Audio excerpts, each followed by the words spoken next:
नमस्कार साथियों, आज हम बात करेंगे 3 अप्रैल 2025 के करंट अफेयर के बारे में। आइए साथियों, शुरुआत करते हैं पहले प्रश्न के साथ। RDSS योजना का मुख्य उद्देश्य क्या है? तो साथियों, सही उत्तर होगा ऑप्शन बी, विद्युत आपूर्ति को सुचारू बनाना और ट्रिपिंग की समस्या को कम करना। अगला प्रश्न साथियों, मिनरल ब्लॉक की नीलामी में राजस्थान का कौन सा स्थान है देश में? तो सही उत्तर होगा ऑप्शन ए, पहला स्थान। अगला प्रश्न, फार्मर रजिस्ट्री में पीएम किसान योजना के तहत पात्र लाभार्थियों के रजिस्ट्रेशन में राजस्थान ने देश में कौन सा स्थान प्राप्त किया है? तो सही उत्तर होगा ऑप्शन बी, पहला स्थान। अगला प्रश्न, राजस्थान में 21 नेशनल हाईवे परियोजना के लिए कितनी लागत की नई परियोजना को स्वीकृति दी गई है? तो सही उत्तर होगा ऑप्शन सी, 5,000 करोड़ रुपए की। अगला प्रश्न, RDSS योजना का संबंध किस क्षेत्र से है? तो सही उत्तर होगा ऑप्शन बी, विद्युत क्षेत्र से। अगला प्रश्न, राजस्थान लॉजिस्टिक पॉलिसी 2025 का मुख्य उद्देश्य क्या है? तो सही उत्तर होगा ऑप्शन बी, औद्योगिक विकास को प्रोत्साहन करना और कनेक्टिविटी में वृद्धि करना, साथ ही लॉजिस्टिक लागत में कमी करना और राजस्थान को लॉजिस्टिक हब के रूप में विकसित करना। अगला प्रश्न, राजस्थान में कितने इनलैंड कंटेनर डिपो हैं? तो सही उत्तर होगा ऑप्शन सी, 9। राजस्थान में 7 एयरपोर्ट और 1 एयर कार्गो कॉम्प्लेक्स स्थित है। अगला प्रश्न, EFCI की कितनी प्रतिशत तक कैपिटल सब्सिडी 10 वर्षों तक दे होगी? तो साथियों, लॉजिस्टिक पॉलिसी 2025 में 25% तक दे होगी। तो सही उत्तर होगा ऑप्शन डी, 5 से 50 करोड़ रुपए के इन्वेस्टमेंट पर। अगला प्रश्न, निजी मल्टी मॉडल लॉजिस्टिक पार्क और एकीकृत लॉजिस्टिक पार्क डेवलपर्स को कितने वर्षों तक ब्याज अनुदान मिलेगा? तो सही उत्तर होगा 7 वर्षों तक 7% ब्याज अनुदान मिलेगा, जिसकी वार्षिक सीमा 50 लाख रुपए होगी। इसके अलावा कर व शुल्क पर भी छूट दी जाएगी। स्टाम्प ड्यूटी पर 75% छूट और 25% पुनर्भरण। इलेक्ट्रिक ड्यूटी पर 7 वर्षों तक 100% छूट। कन्वर्जन ऑफ लैंड चार्जेज पर 75% और 25% पुनर्भरण। मंडी फीस पर 7 वर्षों के लिए 100% छूट शामिल होगी।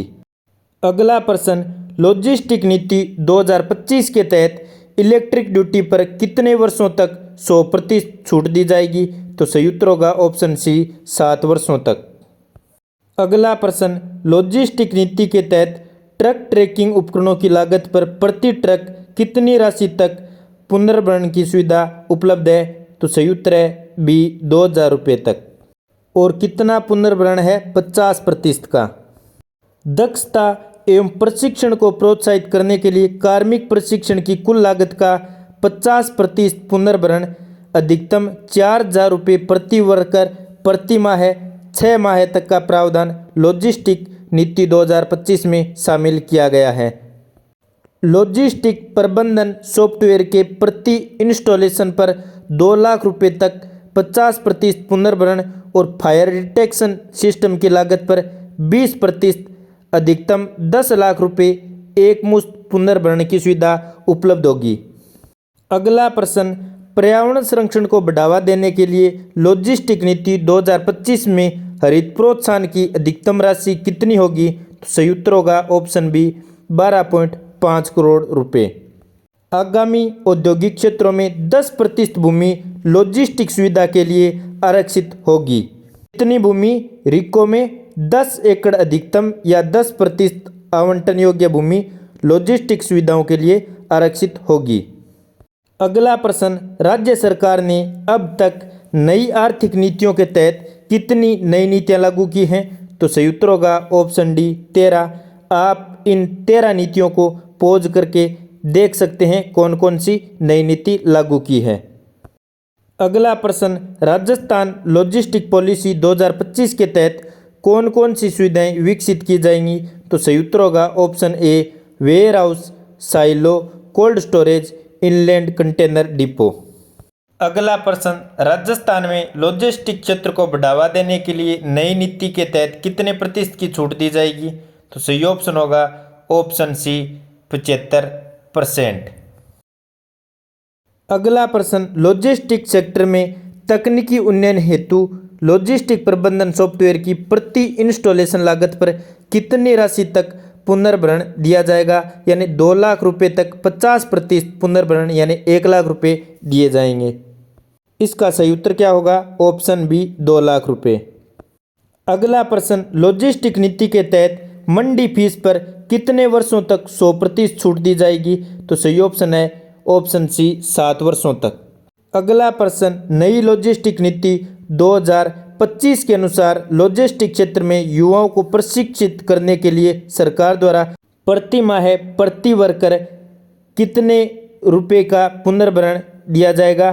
तो सही उत्तर होगा ऑप्शन सी 4,000 रुपये का अधिकतम 6 माह तक। तो साथियों 3 अप्रैल 2025 का करंट अफेयर इतना ही था। आपको वीडियो कैसा लगा नीचे कमेंट में अवश्य बताएं। यदि आपने अभी तक YouTube चैनल को सब्सक्राइब नहीं किया है तो सब्सक्राइब अवश्य कर लें। धन्यवाद। जय हिंद, जय भारत।